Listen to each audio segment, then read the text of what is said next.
So I think we're live. Welcome everyone to our first Typescript code review club. I don't know if one of you guys on the call wanna jump on and just make sure the stream looks okay. Yeah, so the idea here is we just wanted to get together and chat about TypeScript, and if everyone's kind of like doing the code and doing the same exercises, it makes it easy to start to learn and understand and like grow from looking at each other's code. And I believe that learning to write the code and like learning the language like TypeScript, that's important, but also like learning um, how to read other people's code is very important too. So that's kind of what we're after here. You'll have to bear with us. I know we were a little bit late. We're having some audio trouble. Does it look like it's working? Did anyone check?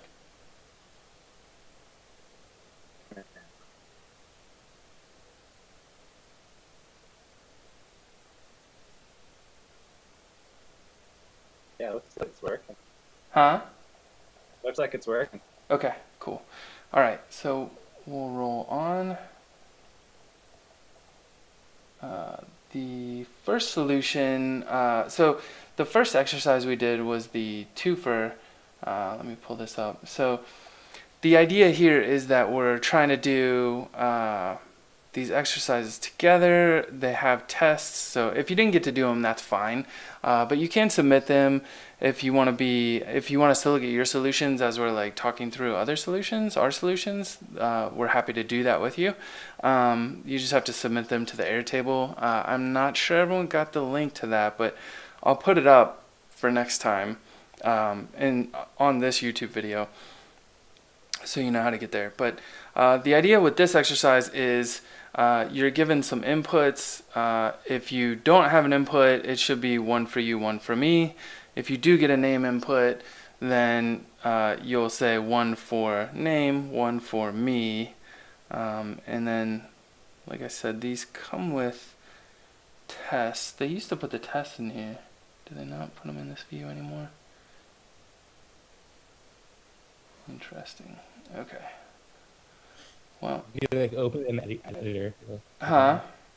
If you open it in the editor on the right there, the test right now. Yeah. Yeah, if you download it on your computer, you should be able to look at it that way. Hopefully Well, everyone that one can will open it hear. built-in So I guess editor. we can do introduction. So I'm Josh Owens, and then on the computer here, we'll switch to that screen. We have Steven, Sean, and Evan, also from Kickstand. So welcome everyone. All right. So the first solution, we'll make Steven walk us through his solution. Okay. Cool. I'm realizing now I left in a little bit of something that I didn't need to because of a test, but got an undefined option for the to be fed into the function there, just because of the test. I was having a testing issue when I was in VS Code, but all right. So I've got someone's name being fed into the twofer function, and it's going to be a string. Sometimes it's not a name, but it's still going to be an empty string. And then it's going to return a string also on line 5. And then inside the function on the cool zone, I've got a little string with an implicit return that's saying 1 for, and then I'm checking to see if someone's name exists, and if it does, that's what it is, and if it doesn't, it's you, and then the rest of the strings. And that's about it. Yeah, that makes sense. Nice. Bear with me here. We might need to find a better way to do these. Here we go. You're up next, Sean. I also did a ternary, but I used longer logic, where it checks the name, which is a string. If it's undefined, then it returns one for you, one for me, and if not, it returns the one for with the name in it. Yeah. I think Steven's is a little more elegant than mine. Mine gets the job done. Yeah, I'm not not a huge fan of like duplicating the output string here. That's where I would probably change this for sure. Mhm. Let's see. Well, now I'm feeling like looking at these, I'm feeling really good about my solution. It's always like when you work in isolation, you're like, I don't know, did I do good? Did I do bad? Yeah. Oh, Evan got the same solution as me. You want to walk us through this, Yeah. Evan? Yeah, I just did a default value for name, and then if it's there, it's got the actual name they put in. If not, puts you there, and then returns one for whatever the name is, and one for me. Yeah. Yeah, I do like this one, right? Because then we don't have to worry about the undefined from TypeScript, or like we don't have to make the param optional. If something's not passed, you're just assigning you into the name. And then that way you just have the one string output. Yeah. Yeah, obviously, as I said, you had the same solution as me.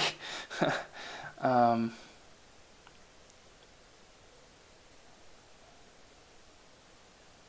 oh, I don't think I published my leap year one. Here it is. Yeah. So I kind of went the same route, right? So again, this is the name of the variable that's coming in. This is the type of it. And then when you use the equals, that's just assigning the default value. So if nothing's passed, it gets set to the U. So, all right.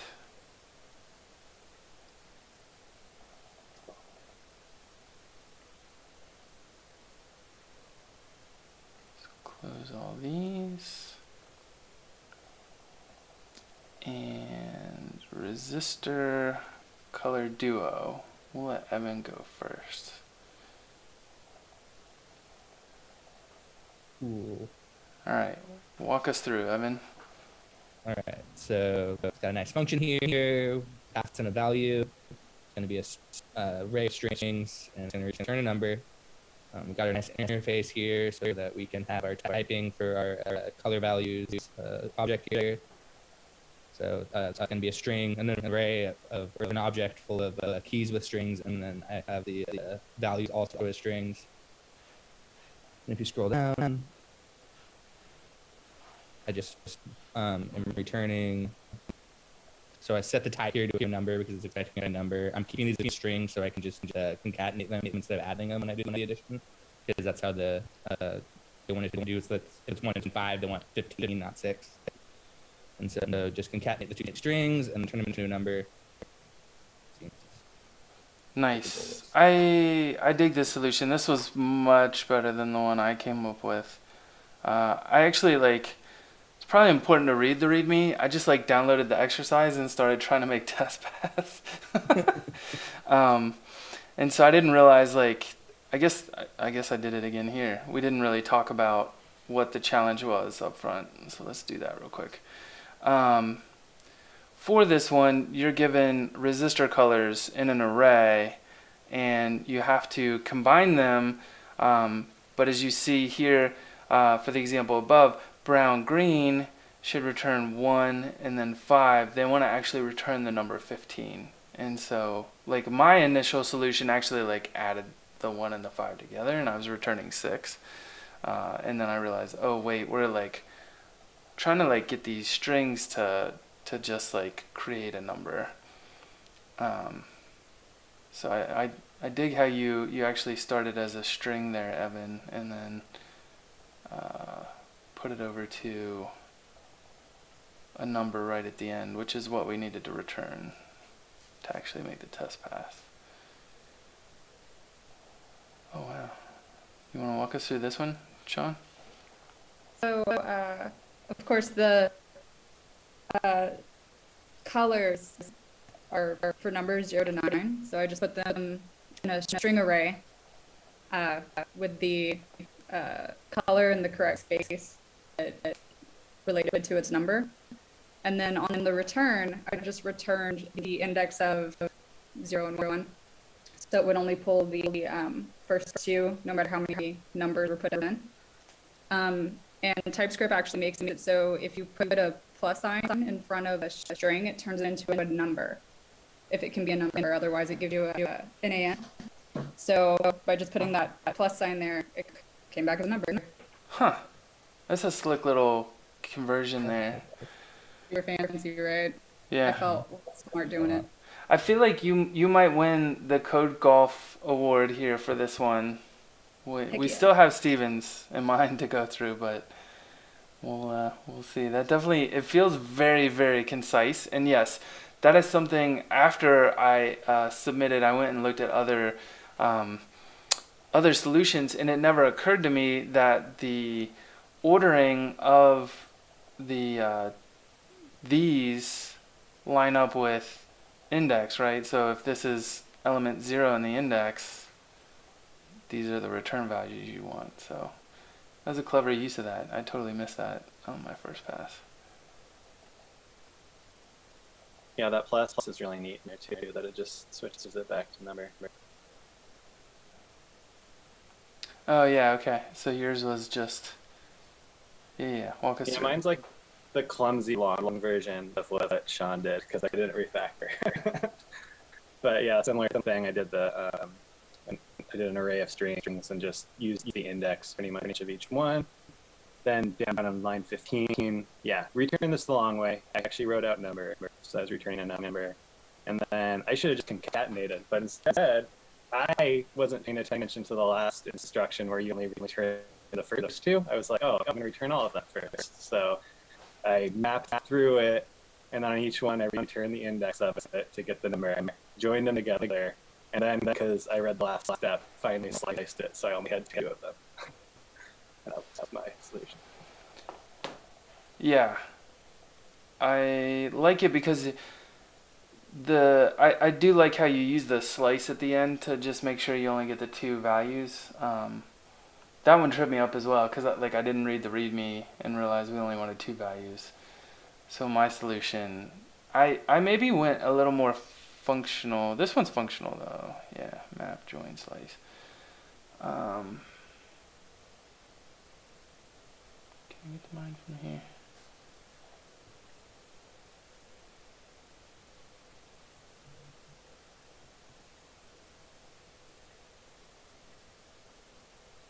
Yeah, here we go. All right, so the first thing I did was just kind of copy the dictionary here, and then I built up, again, I think my mistake here, everyone went with a string, and I think that made it a lot easier to work with. I used a number because I thought, again, the thing I wanted to output was a number, which is true, but we didn't want to add the numbers, so they don't need to be numbers up front, which was my mistake. But anyway, I built a dictionary with the key value pair, the key being the color, the value being the index number here. Yeah, so I take in the resistors as an array of strings. We're going to return a number from this function. And then I ran resistors reduce. So essentially that lets us iterate over. And we're building up. Like the return value of reduce gets passed in to the next iteration as previous here. So we start at 0 and that gets passed in as previous, and then on the first loop through we'll see if the index is, yeah, see, wow, this is so ugly and complicated. You get the opposite If the index is less than 2, then we drop in and I have a parse int, and we take the previous value and we look up the secondary value in the dictionary array, and we add those together. So in the case of the first loop through, we'll return 0, and then let's say brown is the first one, then we'll return a 1, right? And then we'll come through the loop again on the reduce, and we'll get a 1 right here, and then we'll add on, let's say red, and then we would add the 2 on right here, and I just say parse int, which I totally dig, Sean used the plus. That was cleaner as well. Yeah. Whoops. Yes. So, I think, yeah, I don't know. I think I like Sean's the best. Good job, Sean. I was looking through the some of the community solutions after, and one thing I thought that was kind of weird about this one is like everyone used classes in the community solution. Yeah. Oh, weird. Like every single other solution, like pretty much was a class-based solution, which I thought was interesting. Yeah, I kind of wonder if like they've changed. So you have to look at like how old they are. I think they do change some of the exercises over time, and how they're structured and like what they give you as the starting point of the code. But yeah, On a class. yeah, like this one over here has a class. Yeah, they're all constructor. class-based. I'm like, I wonder if people just really love classes. Yes. All right. Let's keep moving.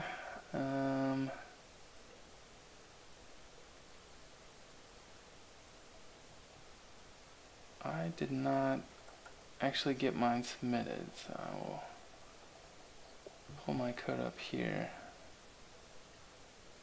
Come on, what is wrong with this thing? It doesn't want to go any taller. Oh, I see. Okay. So with leap year, the idea, I guess I can pull up the code challenge.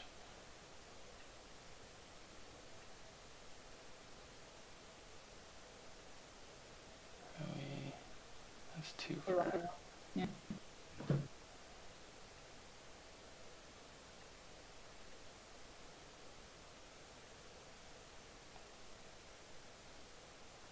There we go, leap. So we're just trying to determine if a year is a leap year. So on every year that is evenly divisible by 4, except a year that is evenly divisible by 100, unless the year is also evenly divisible by 400. So we're just determining on a Gregorian calendar whether a year, we're returning a Boolean value of like, is the year a leap year or not, right? So 1997, not a leap year, 1996 is. But 1900 is not a leap year, but 2000 is. So it was kind of fun. Yeah, I didn't totally love my solution. I didn't have quite enough time really to work on it today. I think honestly, like I would prefer to refactor these out a little bit better. But I took the year in, it'll be a number, and then we want to return a Boolean value. And then I'm just testing, is the year divisible by 400 using the modulus operator? If it is, we'll just return true. And then we drop down and we check, is it divisible by 4? And also not divisible by 100. If so, we return true, and then otherwise we return false. So it definitely feels like a brute force approach. I didn't even get a chance to look at the other ones this morning. But Sean, you can go next. So this one took me the longest because when you want me to work with numbers, my brain short circuits. But I kept getting tripped up by the 100 having a return false, so I decided to do this ternary because it sort of removes the logic of the 100. So I just started a ternary. So if the year divided by 100 equals 0, and also is 400, it returns true, or also returns, or divided by 4 also returns true. Yeah. Pretty straightforward, simple. Yeah, I think for me, like again, might end up being the most code golf winning solution here. But being a ternary that then does additional tests and returns stuff, probably not the greatest for readability. But mine was terrible at readability too. So like it started off with a bunch of else tests, but it's like yeah, eventually that it's like overbearing with all the else tests. So yeah. It'll definitely, we'll definitely take a look at some community solutions on Leap too.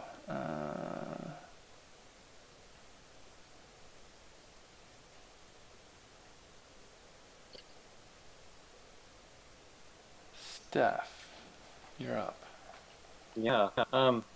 Mine was pretty similar, I feel like, to yours, Josh. It was just started out pretty basic, and I did a little refactor just to kind of clean it up. But yeah, taking a number as a year, turning a Boolean, and then just remember the Boolean thing where like it's going to return implicitly true or false. So just have it returning true if years divisible by 4 and not divisible by 100, or if years divisible by 4, not divisible by 100, but divisible by 400. And that's it. Yeah.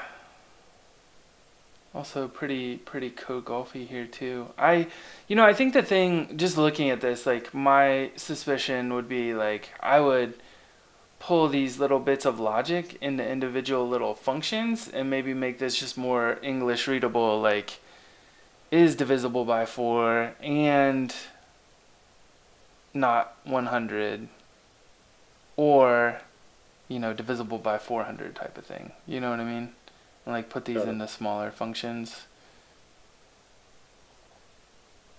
Definitely golfed it a bit. All right, Evan, let's pull yours up.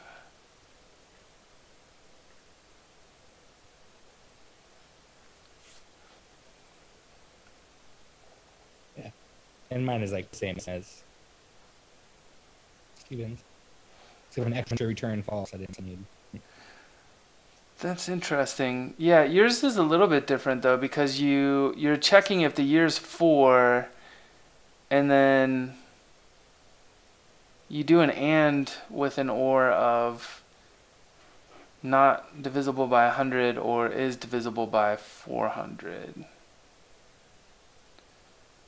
So I think your logic is actually slightly backwards from Steph's. Yeah. So he's checking the year is divisible by 4 and not divisible by 100 or divisible by 400. That's interesting. Yeah, there's like different ways to group this logic.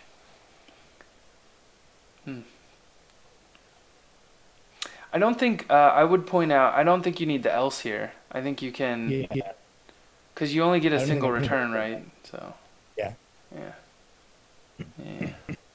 Oh, and you didn't put a return value Yep. That Boolean. on the function. Cool. Can I? Yeah. Nope. I can't because I haven't submitted it. That is one thing I kind of like, is like you can't see the community solutions until you submit. So Mm-hmm.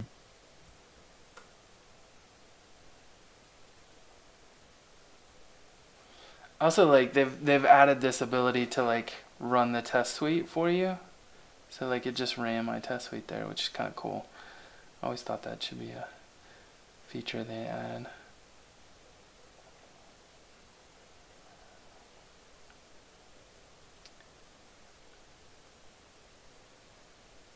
What is this one doing?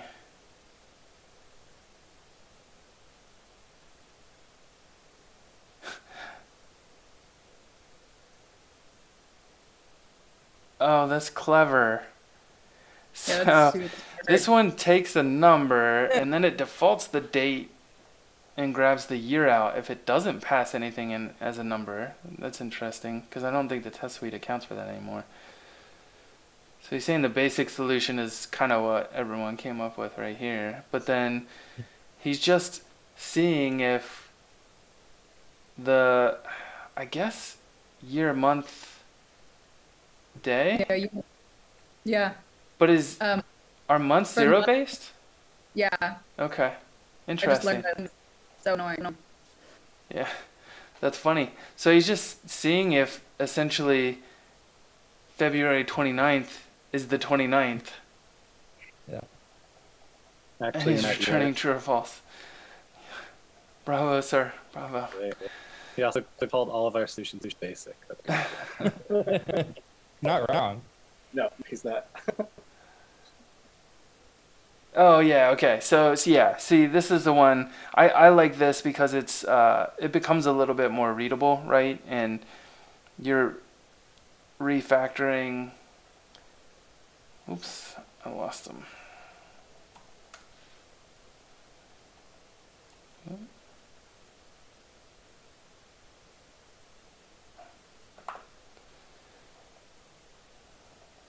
All right, give us just a second. Need to upgrade my zoom, it seems. We're gonna do this in the future.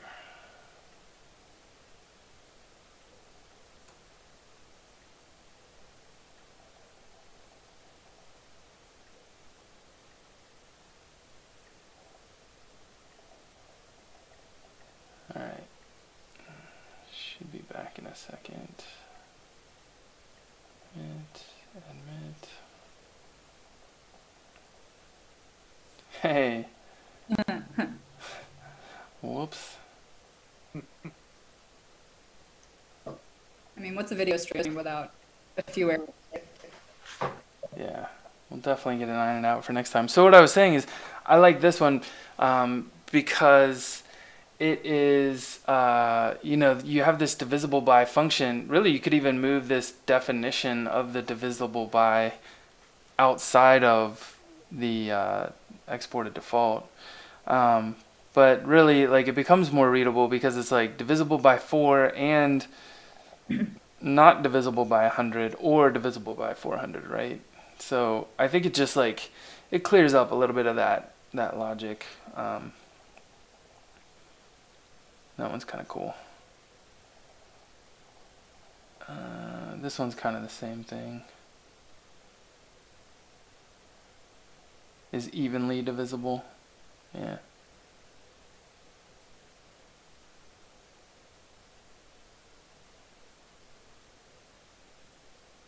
And that one looks the same.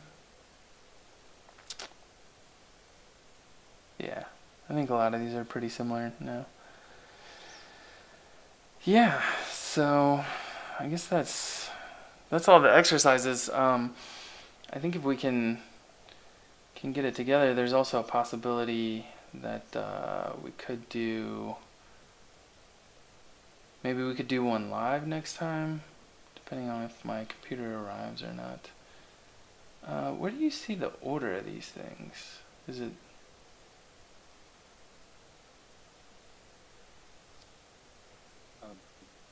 Like I think the we order. go.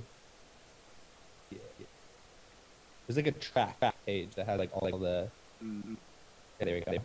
Yeah. Okay. So I think next time we'll do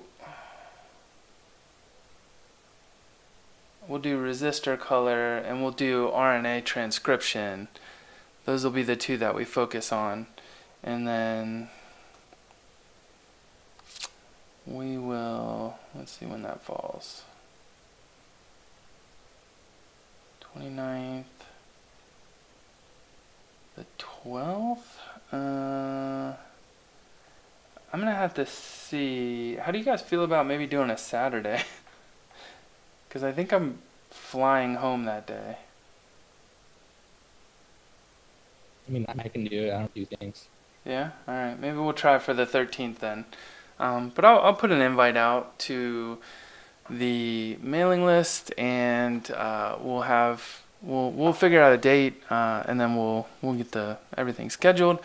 But hopefully the audio, the video was good and you guys learned some stuff. I know we kind of learned some stuff. And like honestly, a lot of this is just about us having a conversation about like what code we do like, what code we don't like, kind of comparing, and hopefully like all of us kind of grow as developers together. So that's kind of the idea here.